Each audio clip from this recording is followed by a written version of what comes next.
Dans un village où les morts ne reposent jamais vraiment en paix, une femme a ouvert un cercueil en pleine nuit. Ses mains tremblaient, mais elle n'a pas hésité. Elle a pris ce qui ne lui appartenait pas, un corps, un cadavre qui portait encore les secrets d'une vie volée. Personne ne devait savoir, personne ne devait comprendre. Mais dans ce village, les ancêtres voient tout, et ce qu'ils ont fait pour punir cette profanation. Certains disent que c'est la justice. D'autres appellent ça une malédiction qui glace le sang. Ce soir, vous allez découvrir pourquoi on ne vole jamais aux morts, pourquoi certaines portes ne doivent jamais être ouvertes, et pourquoi, dans cette histoire, la vérité était bien plus terrifiante que le crime lui-même. Bienvenue dans un récit où la frontière entre les vivants et les morts n'existe plus. Cette histoire se déroule dans un village d'Afrique de l'Ouest, où les traditions ancestrales règnent encore sur chaque décision, chaque geste, chaque souffle. Ici, le respect des défunts n'est pas une simple coutume, c'est une loi absolue. Briser cette loi, c'est inviter quelque chose d'ancien et de terrible dans votre vie. Si vous aimez les histoires qui déferrent la raison et glacent l'âme, abonnez-vous maintenant et restez jusqu'à la fin, car ce que vous allez entendre va transformer votre compréhension de la justice et du châtiment. Le village de Kumba dormait sous un ciel sans étoiles. Les maisons en terre rouge se fondèrent dans l'obscurité, comme si elles cherchaient à disparaître. Seul le vent osait murmurer entre les cases, portant avec lui l'odeur de la pluie prochaine et celle, plus lourde, de la terre fraîchement retournée. C'était une nuit comme les autres, en apparence. Mais dans l'ombre, quelqu'un marchait avec un but précis. Aïssa avançait pieds nus sur le sentier qui menait au cimetière, son cœur battant si fort qu'elle avait peur que le village entier l'entende. Elle serrait dans sa main une petite pelle rouillée. Elle n'avait pas le choix, se répétait-elle, pas le choix. Le cimetière était situé à l'écart, derrière un bosquet de baobabs dont les branches tordues ressemblaient à des doigts griffus. On racontait que les esprits y dansaient certaines nuits, que les ancêtres veillaient sur leurs descendants depuis ces tombes marquées de pierres blanches et de tissus décolorés. Aïssa ne croyait pas vraiment à ces histoires, ou plutôt, elle refusait d'y croire. Sa famille avait besoin d'elle. Son frère était malade, consumé par une fièvre que même le marabout du village ne pouvait expliquer. Et une vieille femme, une guérisseuse venue d'un village voisin, lui avait dit qu'il existait un remède terrible, mais efficace. Cette guérisseuse, qu'on appelait simplement Maître Zara, avait des yeux qui semblaient percer l'âme. Elle avait fixé Aïssa avec une intensité inquiétante avant de prononcer les mots qui avaient tout changé. « Ton frère mourra avant la nouvelle lune, à moins que tu ne fasses ce que je vais te dire. » Aïssa avait supplié, prête à tout. Maître Zara avait souri, un sourire sans chaleur, et avait expliqué. Il fallait récupérer un os d'une défunte récente, une femme qui avait été enterrée avec ses bijoux et ses secrets. Cet os, mélangé à certaines herbes, pouvait sauver une vie. Aïssa avait refusé d'abord, horrifiée. Mais la fièvre de son frère avait empiré. Ses yeux s'étaient enfoncés, sa peau était devenue grise. Les nuits où elle le veillait, Aïssa l'entendait murmurer des choses sans sens, supplier des ombres invisibles de le laisser tranquille. Leur mère pleurait en silence, épuisée par le chagrin et l'impuissance. Leur père, lui, restait prostré, comme si accepter la mort de son fils était la seule façon de ne pas sombrer dans la folie. Alors Aïssa avait pris sa décision. Elle irait chercher cet os. Elle sauverait son frère. Même si cela signifiait trahir les ancêtres, même si cela signifiait devenir ce qu'elle méprisait, une profanatrice de tombes. Ce soir-là, elle avait attendu que le village s'endorme. Elle avait écouté les respirations lourdes de sa famille, le crépitement du feu qui mourait doucement dans la cour. Puis, elle s'était glissée dehors, le cœur lourd de peur et de détermination. Le sentier vers le cimetière était étroit et sinueux, bordé d'herbes hautes qui griffaient ses jambes nues. Chaque bruit la faisait sursauter. Un animal nocturne, une branche qui craquait, le cri lointain d'un oiseau. Elle avait l'impression que le monde entier la regardait, que les esprits savaient déjà ce qu'elle s'apprêtait à faire. Mais elle continuait à avancer, une prière silencieuse sur les lèvres. Arrivée au cimetière, Aïssa s'arrêta net. L'endroit était encore plus sinistre qu'elle ne l'avait imaginé. Les tombes étaient disposées en cercles irréguliers, certaines marquées de pierres, d'autres simplement de monticules de terre. Des tissus blancs, accrochés aux branches des arbres voisins, flottèrent dans le vent comme des fantômes. L'air était épais, chargé d'une énergie qu'elle ne pouvait pas nommer. Aïssa sentit sa résolution vaciller. Peut-être que Maître Zara se trompait, peut-être qu'il existait un autre moyen. Mais elle pensa à son frère, à ses yeux qui la suppliaient de le sauver, et elle serra la pelle plus fort.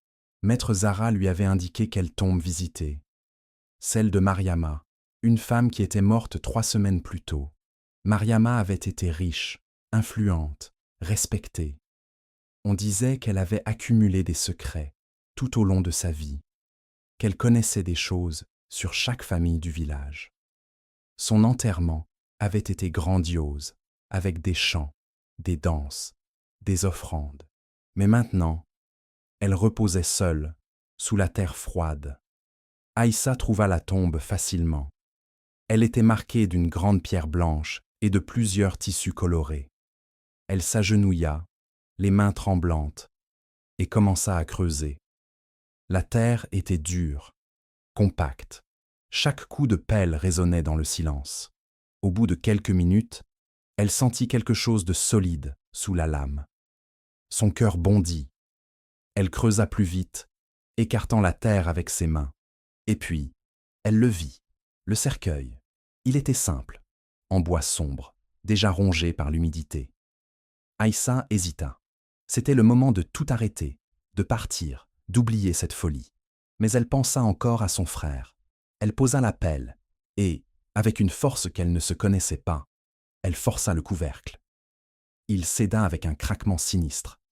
L'odeur qui s'en échappa était insoutenable.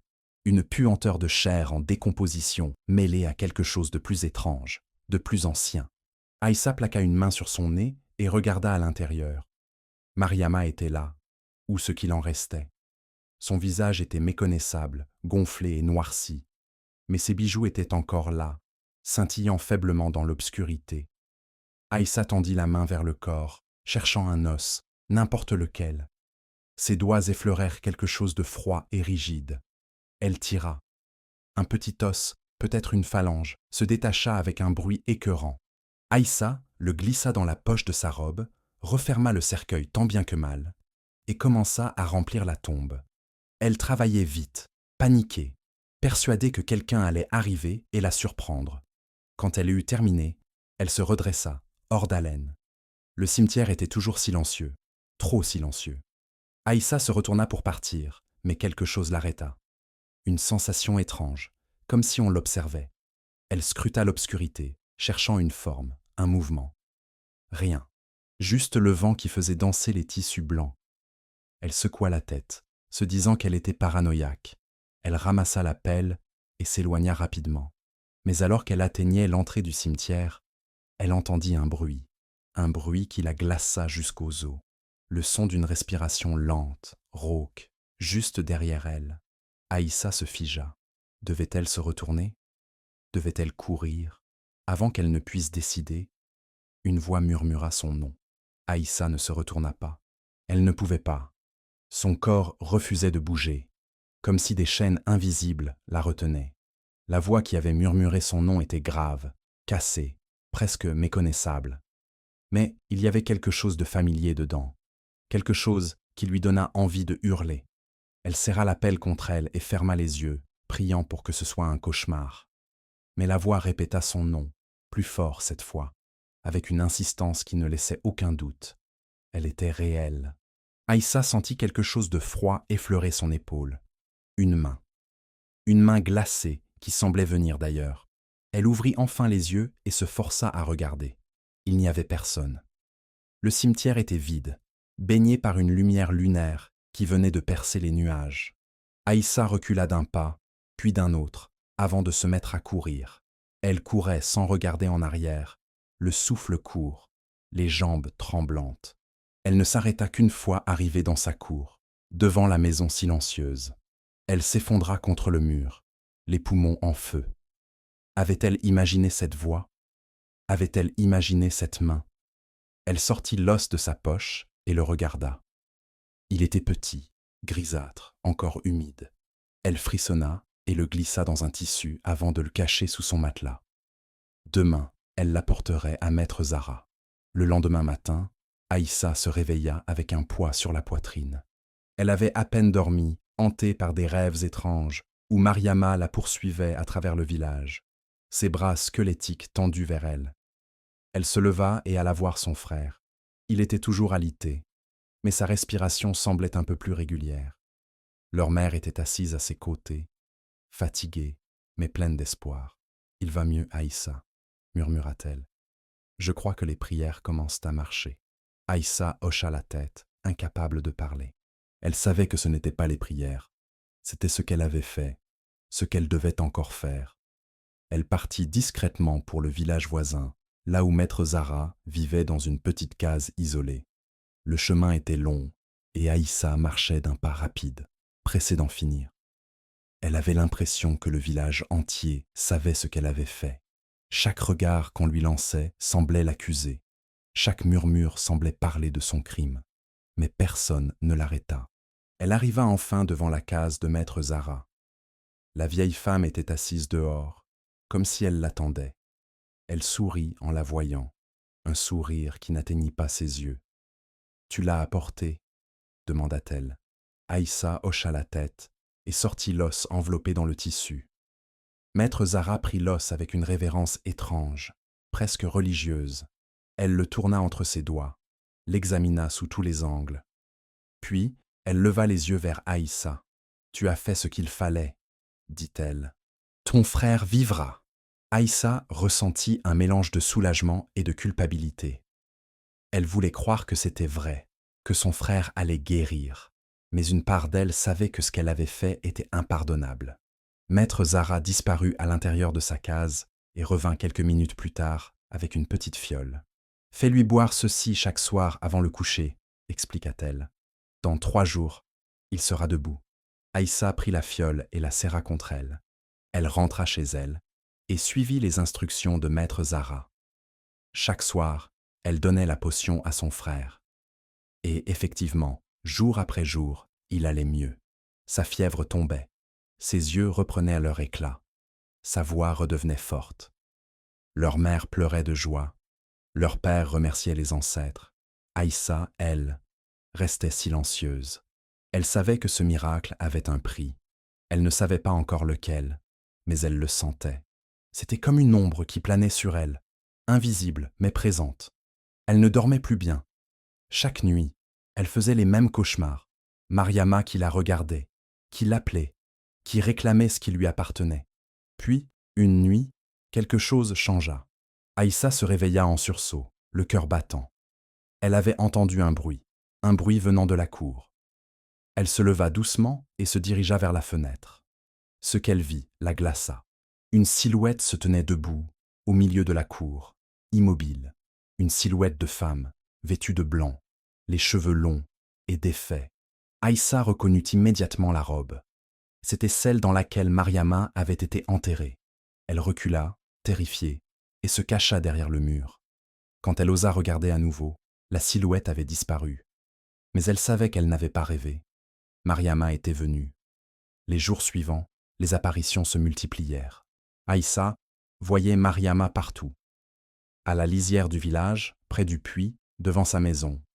Toujours immobile, toujours silencieuse, toujours vêtue de cette robe blanche.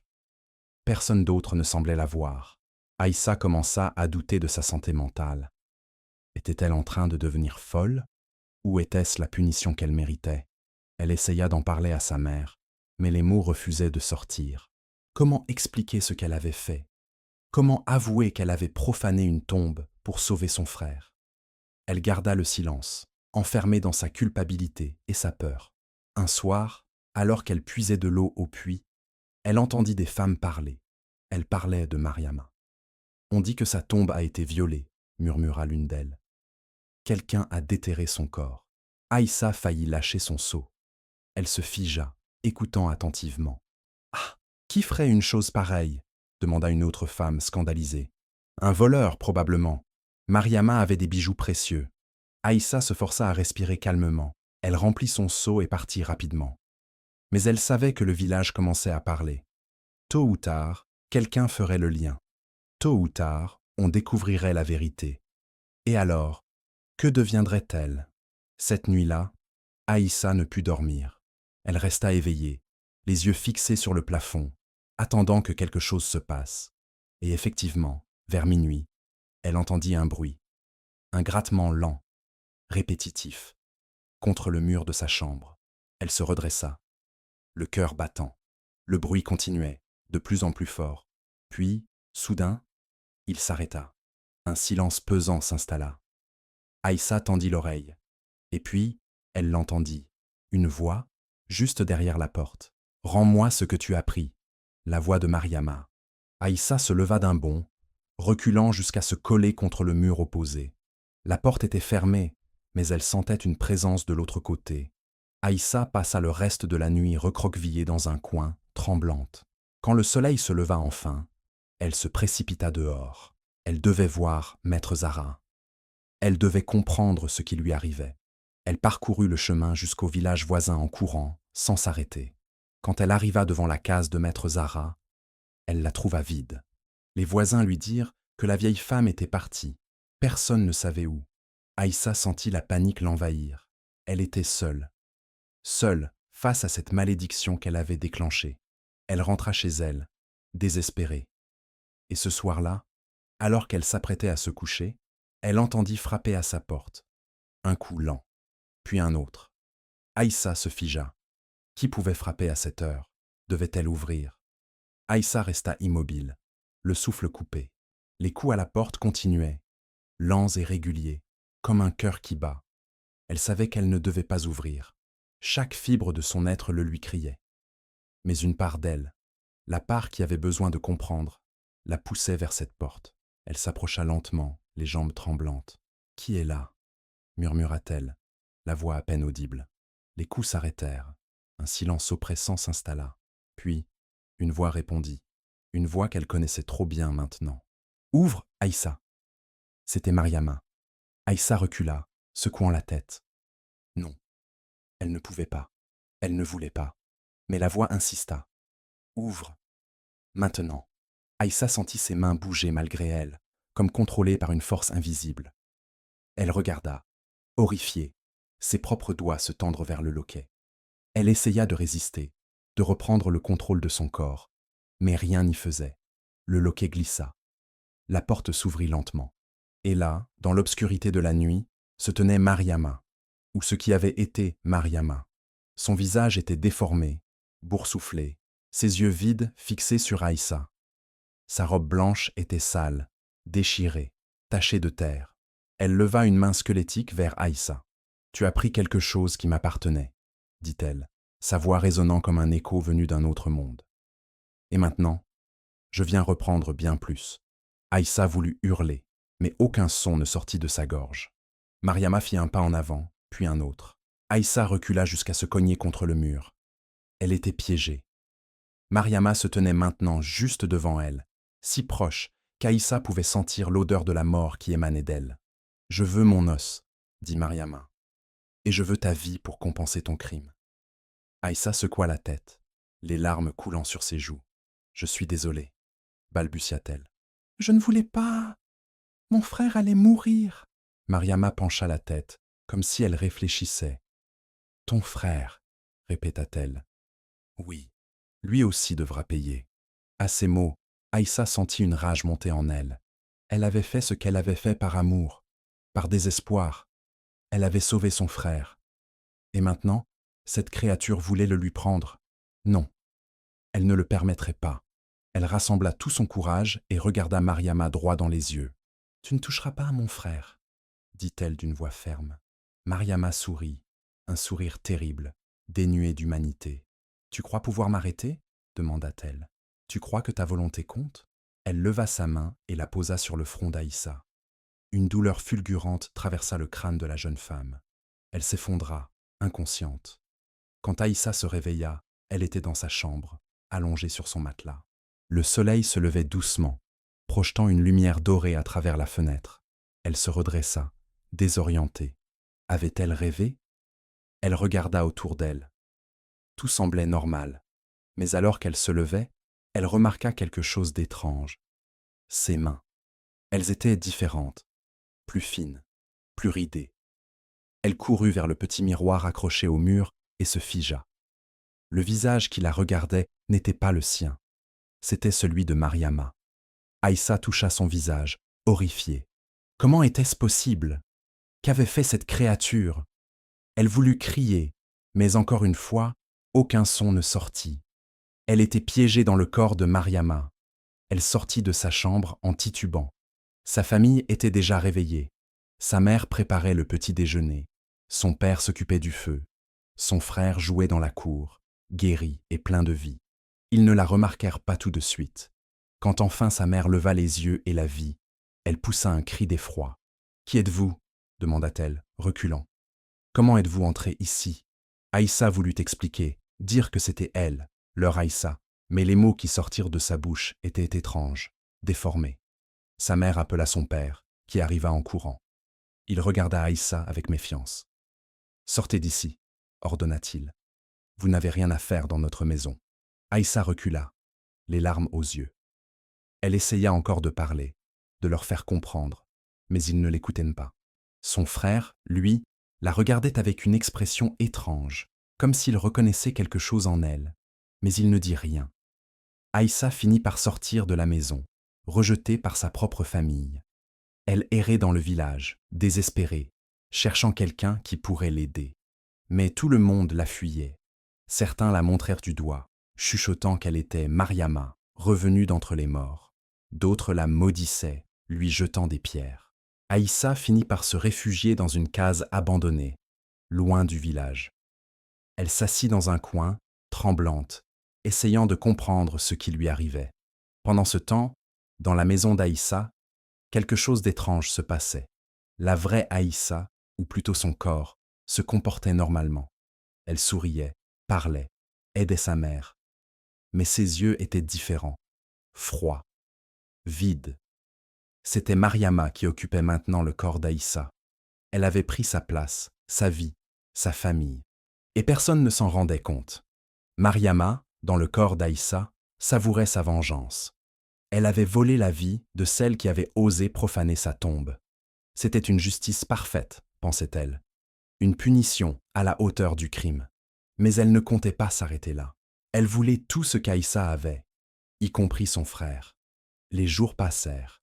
Aïssa, piégée dans le corps de Mariama, essayait désespérément de trouver un moyen de reprendre sa vie.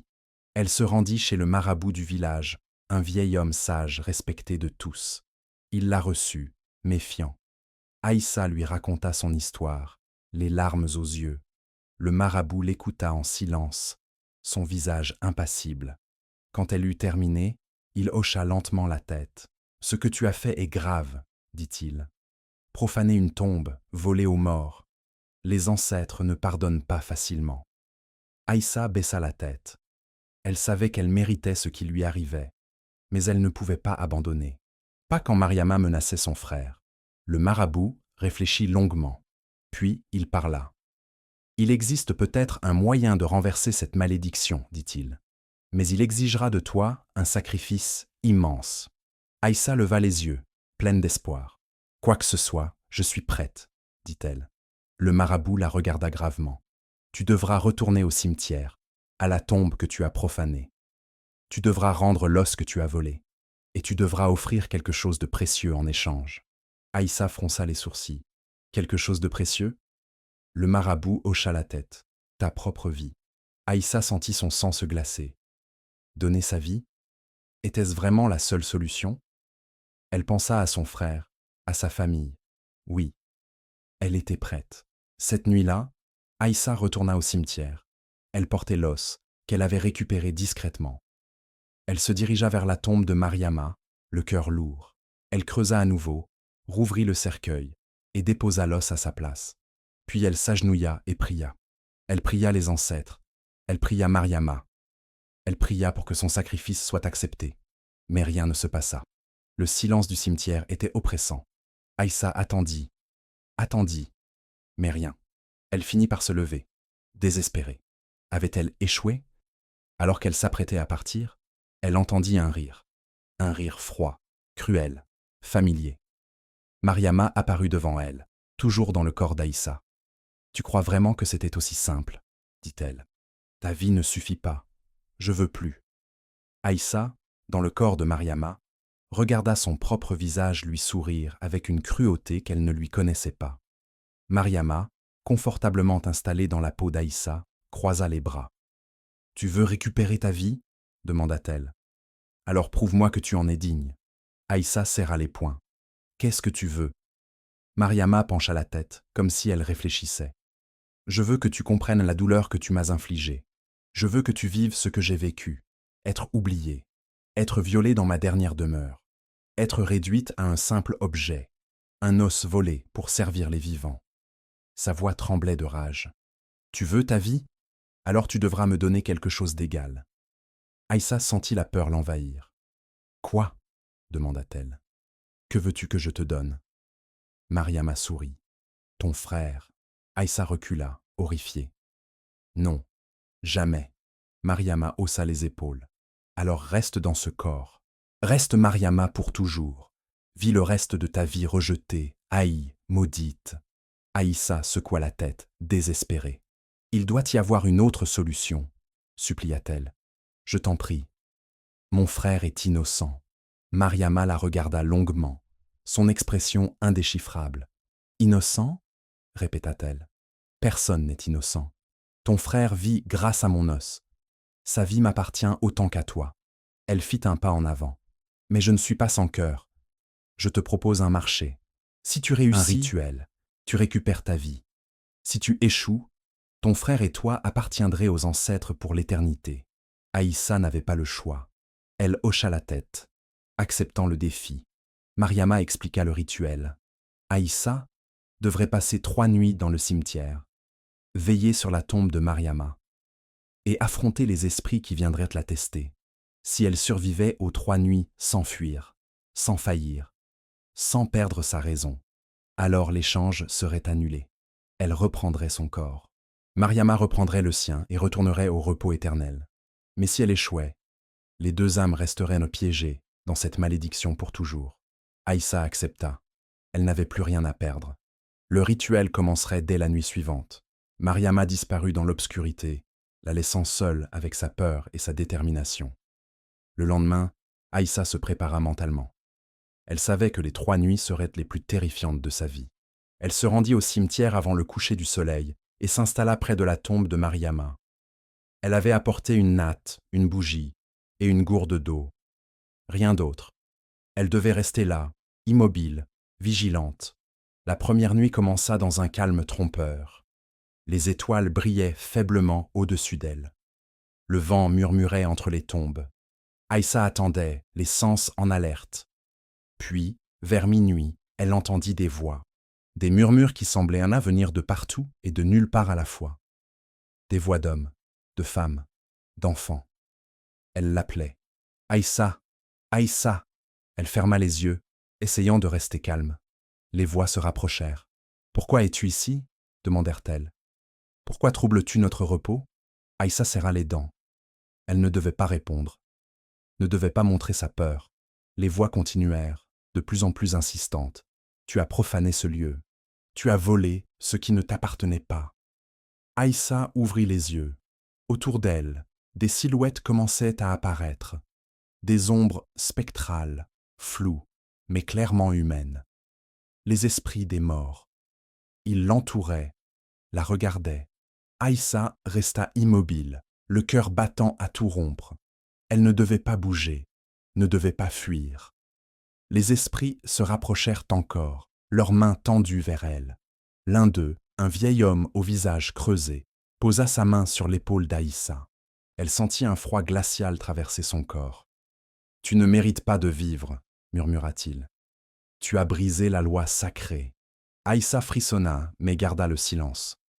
Un autre esprit, une femme aux longs cheveux blancs, s'agenouilla devant elle. « Pourquoi as-tu fait ça ?» demanda-t-elle, sa voix teintée de tristesse. « Pourquoi as-tu violé notre paix ?» Aïssa sentit les larmes monter, mais elle ne répondit pas. Elle savait que répondre serait admettre sa faiblesse. Les esprits restèrent autour d'elle pendant des heures, la questionnant, la touchant, essayant de briser sa résolution. Mais Aïssa tint bon. Quand l'aube se leva, ils disparurent. Aïssa poussa un soupir de soulagement. Elle avait survécu à la première nuit. Mais elle savait que les 2 suivantes seraient pires. Elle quitta le cimetière pour aller chercher de l'eau et un peu de nourriture.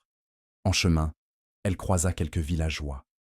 Ils la regardèrent avec dégoût et peur. « C'est Mariama », murmurèrent-ils. « Elle erre parmi nous. C'est un mauvais présage. » Aïssa baissa la tête et continua son chemin.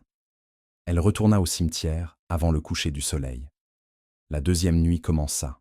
Cette fois, ce ne furent pas des voix ou des ombres qui l'assaillirent.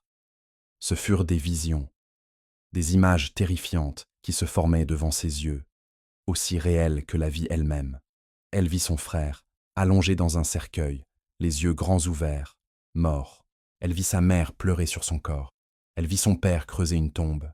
Ces images la déchirèrent. Aïssa voulait hurler, se lever, courir vers le village pour vérifier que son frère allait bien. Mais elle savait que c'était exactement ce que les esprits voulaient.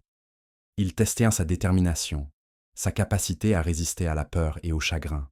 Elle ferma les yeux, serrant les poings, jusqu'à ce que ses ongles s'enfoncent dans sa paume. « Ce n'est pas réel », se répéta-t-elle. « Ce n'est qu'une illusion. » Mais les visions continuaient, de plus en plus horribles. Elle se vit elle-même, dans son propre corps, rire pendant que son frère mourait. Aïssa sentit sa raison vaciller. Comment résister à tant de douleur? Comment rester forte face à ces images qui déchiraient son âme? Elle pensa au marabout, à ses paroles. Le sacrifice le plus grand est de rester fidèle à soi-même, même quand tout s'effondre autour de toi. Aïssa s'accrocha à cette idée. Elle ouvrit les yeux et regarda les visions droit en face. « Vous ne m'aurez pas, » dit-elle à voix haute. « Je sais qui je suis. Je sais pourquoi je suis ici. » Les visions vacillèrent, puis disparurent lentement. Un silence pesant s'installa. Aïssa tremblait, épuisée, mais elle avait tenu bon. La 2e nuit se termina. Elle avait survécu. La 3e nuit arriva trop vite. Aïssa était épuisée, mentalement et physiquement. Mais elle retourna au cimetière, déterminée à finir ce qu'elle avait commencé. Cette nuit-là, ce ne furent ni des voix, ni des visions. Ce fut quelque chose de bien pire. Une présence, une entité puissante, ancienne, qui semblait émaner de la terre elle-même. Aïssa la sentit avant de la voir. Une oppression écrasante, une sensation de malveillance pure. Puis elle apparut. Une figure immense, noire, sans visage, mais clairement humanoïde. C'était l'esprit gardien du cimetière, celui qui jugeait les âmes des vivants qui osaient troubler les morts. Il se tenait devant Aïssa, imposant, terrifiant. « Pourquoi es-tu ici ?» demanda-t-il d'une voix qui résonnait comme le tonnerre. Aïssa leva la tête, tremblante mais résolue. « Je suis ici pour réparer ce que j'ai brisé, » dit-elle. « J'ai profané une tombe. J'ai volé aux morts. Je mérite une punition. Mais je supplie les ancêtres de me donner une chance de racheter mon erreur. » L'esprit gardien la regarda longuement. « Tu connais ton crime. Tu acceptes ta faute. Mais est-ce suffisant ?» Il fit un pas en avant. « Beaucoup viennent ici avec des regrets. Peu sont prêts à payer le véritable prix. Es-tu prête, Aïssa ?» Elle hocha la tête. « Oui. » L'esprit gardien leva une main massive. « Alors prouve-le. Offre-moi ce que tu as de plus précieux, pas ta vie, pas ton frère. Quelque chose de plus profond. » Aïssa fronça les sourcils. « Quoi ?» demanda-t-elle. L'esprit gardien se pencha vers elle. « Ton pardon. Pardonne à Mariama. Pardonne-lui d'avoir volé ta vie, ton corps, ta famille. Pardonne-lui sans condition, sans arrière-pensée. Si tu peux faire ça, alors tu seras libre. » Aïssa sentit la colère monter en elle. Pardonner à Mariama? Après tout ce qu'elle lui avait fait. Après avoir volé sa vie, terrorisé sa famille, menacé son frère, c'était impossible. Injuste. Mais elle regarda l'esprit gardien et comprit. C'était le sacrifice ultime. Pas sa vie, pas son corps, mais son ego, sa colère, son besoin de justice. Aïssa ferma les yeux et prit une profonde inspiration. Puis elle parla. « Je pardonne à Mariama. » Les mots sortirent difficilement, mais ils étaient sincères. Aïssa répéta. Je pardonne à Mariama. J'ai profané sa tombe. J'ai violé son repos. Elle avait le droit d'être en colère. Elle avait le droit de me punir. Les larmes coulèrent sur ses joues. Je pardonne, et je demande pardon. L'esprit gardien resta immobile un long moment. Puis il hocha lentement la tête. Tu as compris, dit-il. Le véritable châtiment n'est pas la souffrance. C'est l'apprentissage. Tu as appris. Tu es libre. Il disparut dans la nuit. Aïssa s'effondra, épuisée. Elle avait réussi. Elle avait survécu aux 3 nuits. Maintenant, il ne restait plus qu'à attendre. Attendre que Mariama tienne sa promesse. Quand le soleil se leva, Aïssa sentit quelque chose changer. Son corps, il était différent. Elle regarda ses mains. Elles étaient jeunes, lisses. Elle toucha son visage. C'était son visage. Son vrai visage. Elle était revenue dans son propre corps. Elle se leva d'un bond, incrédule. Avait-elle vraiment réussi? Elle quitta le cimetière en courant et se dirigea vers le village. Les gens la regardaient, surpris. « Aïssa » demanda quelqu'un. « C'est toi? Où étais-tu passé » Aïssa sourit, les larmes aux yeux. Elle était de retour. Elle courut jusqu'à sa maison. Sa famille était là, autour de la table. Son frère, sa mère, son père. Ils levèrent les yeux en la voyant. « Aïssa » cria sa mère en se précipitant vers elle. Aïssa se jeta dans les bras de sa mère, pleurant de joie et de soulagement. « Je suis là » murmura-t-elle. « Je suis revenue. » Son frère vint la serrer dans ses bras. « On pensait que tu étais partie, » dit-il. « On te cherchait partout. » Aïssa les regarda tous, submergée d'émotion. Elle était chez elle. Elle avait récupéré sa vie. Mais elle savait aussi qu'elle n'oublierait jamais ce qu'elle avait vécu, la leçon qu'elle avait apprise. Elle avait profané une tombe par amour, mais elle avait découvert que certaines lois ne devaient jamais être brisées, que les morts méritèrent le respect, que chaque action avait un prix. Elle avait payé le sien, et maintenant, elle vivrait différemment. Plus tard dans la journée, Aïssa retourna au cimetière une dernière fois. Elle se tint devant la tombe de Mariama et s'agenouilla. « Merci, » murmura-t-elle. « Merci de m'avoir donné une seconde chance. Je ne t'oublierai jamais. » Elle déposa une fleur sur la tombe et se leva. Alors qu'elle s'apprêtait à partir, elle sentit une présence douce, apaisée. Elle se retourna. Il n'y avait personne. Mais elle sut. Mariama était en paix. Elle avait obtenu ce qu'elle voulait. Le respect, la reconnaissance, le pardon. Aïssa quitta le cimetière, le cœur léger pour la première fois depuis des semaines. Elle savait que sa vie serait différente maintenant. Elle porterait toujours cette histoire avec elle. Mais elle était libre. Les semaines passèrent. Aïssa reprit sa vie normale. Mais quelque chose en elle avait changé. Elle était plus sage, plus respectueuse des traditions. Elle parlait souvent aux anciens du village, écoutait leurs histoires, apprenait leurs coutumes. Elle ne voulait plus jamais commettre l'erreur qu'elle avait faite. Son frère, quant à lui, grandissait en bonne santé. Il ne se souvenait de rien de cette période sombre, comme si les ancêtres avaient effacé ses souvenirs pour le protéger. Aïssa veillait sur lui avec une attention redoublée, reconnaissante chaque jour de l'avoir encore à ses côtés. Elle avait compris que l'amour ne justifiait pas tout, que même les meilleures intentions pouvaient mener à des conséquences terribles. Un soir, alors qu'elle était assise devant sa maison, regardant le coucher du soleil, un vieil homme s'approcha d'elle. C'était le marabout. Il s'assit à côté d'elle sans dire un mot. Ils restèrent ainsi un moment, en silence. Puis le marabout parla. « Tu as appris quelque chose que peu de gens comprennent dans leur vie, Aïssa. » Elle le regarda. « Quoi donc ?» Il sourit. « Que la véritable force n'est pas dans la rébellion ou la défiance. Elle est dans l'humilité, dans la capacité à reconnaître ses erreurs et à grandir à partir d'elles. » Aïssa hocha la tête, les larmes aux yeux. « J'ai eu peur, » avoua-t-elle. « J'ai cru que j'allais tout perdre. » Le marabout posa une main réconfortante sur son épaule. « Tu as perdu beaucoup, » dit-il. « Mais tu as gagné bien plus. Tu as gagné la sagesse. Et c'est un trésor que personne ne peut te voler. » Aïssa sourit à travers ses larmes. « Merci, » dit-elle. Le marabout se leva. « Continue à honorer les ancêtres, Aïssa. Continue à respecter les morts, et ta vie sera longue et bénie. » Il s'éloigna lentement, disparaissant dans la nuit tombante. Aïssa resta assise, méditant sur ces paroles. Elle savait qu'il avait raison. Elle avait traversé l'enfer, mais elle en était ressortie plus forte. Et maintenant, elle vivrait chaque jour avec gratitude et respect. C'était sa nouvelle promesse, sa nouvelle voie. Cette histoire n'est pas qu'un simple conte, c'est un avertissement. Dans de nombreux villages d'Afrique, les traditions qui entourent la mort ne sont pas de simples superstitions. Elles sont des lois ancestrales, forgées par des siècles de sagesse et de respect. Profaner une tombe, voler aux morts, c'est inviter une malédiction qui peut détruire non seulement votre vie, mais celle de toute votre famille. Aïssa a eu de la chance. Elle a pu racheter son erreur, mais beaucoup d'autres, dans des histoires similaires, n'ont pas eu cette chance. Ils ont payé le prix ultime. Si cette histoire vous a glacé le sang, si elle vous a fait réfléchir sur le respect que nous devons aux défunts, alors partagez-la. Laissez un commentaire en nous disant quel moment vous a le plus marqué.